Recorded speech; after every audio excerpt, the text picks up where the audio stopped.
I joined the Royal Signals straight out of school. Currently, my trade is Royal Signals power engineer, and we deal with temporary electrical systems, the maintenance, installation, commissioning, safe use of the distribution side and also the power generation side as well. And we look after those mechanically as well. We electrically and mechanically assure both systems as well, and I've been doing that for the past 21 years. Electrical side of it is we deal in design of temporary deployable power networks. We install them and we actually manage those installations whilst out in the field. Back in barracks, we maintain these elements as well, and this kit and equipment. My electrical career aspect so far has been multi-role electrician throughout various different countries and positions as well, as what I would well, as what any electrician would, working from essentially from a college perspective, going through as an electrician's mate, to a qualified electrician, through to actually being out on the tools on his own. We mirror that much the same, as well as having our own apprenticeship routes as well.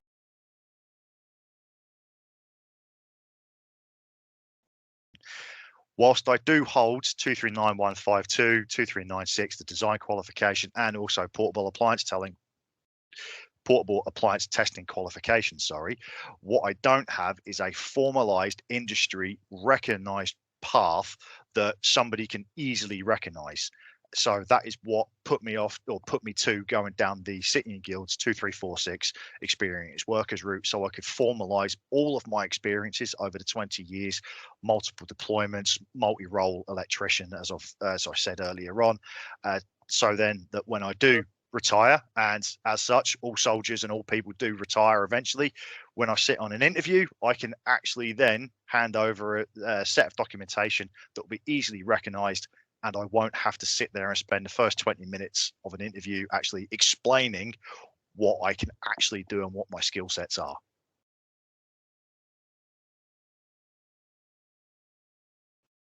The qualification and the actual training and the CPD has actually helped me in my day-to-day job. I'm a course designer for my trade group, so it's imperative for me to be able to understand what electrical requirements are actually out there, and then actually write these into the technical statements, and then allow for the best training that we can with the greatest breadth and depth of understanding of electrical regulations, how they integrate to both fixed and temporary installations. So it's been a real benefit for me in my current role. My current plans right now is that I'm looking for and actually participate in electrical work outside of the military. I've got permission to actually do this as well through my chain of command, which is always beneficial, and I'm really thankful for, to be honest. So part of this has allowed me to further broaden my scope and also set me on the path of being a full-time electrician post-retirement as well. I'm currently registered as a sole trader, and there's also been a local company to where I am now that has actually taken me on as a subcontractor, which again has greatly benefited me, because I am actually working with a highly experienced team of electricians to actually show me a variety of stuff that you only ever learn on the job.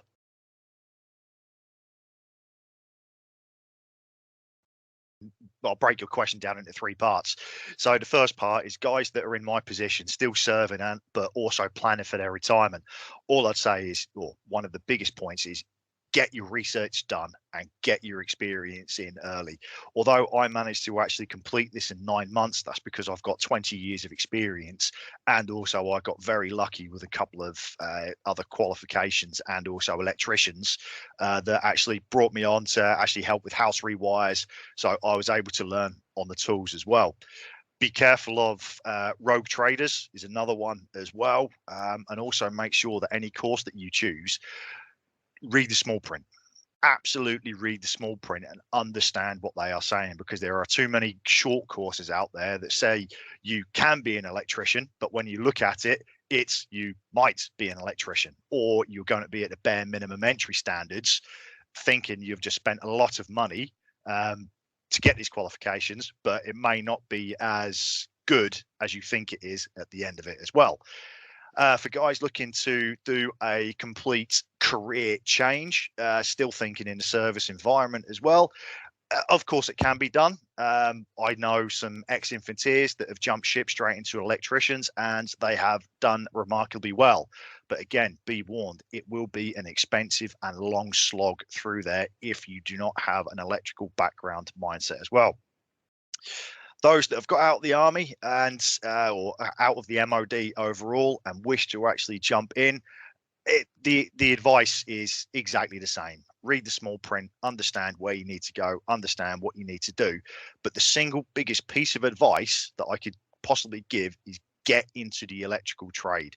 Actually have a job that revolves around being an electrician, or even just helping out on the tools every couple of weekends or during the week as well. It will greatly benefit you in the long run as well. And when it comes to actually building your portfolio, well, that actually helps a lot, because the portfolio that I'm talking about, you need to actually have physical, photographed, and recordable, and proof that it is your own work that you're actually doing as well.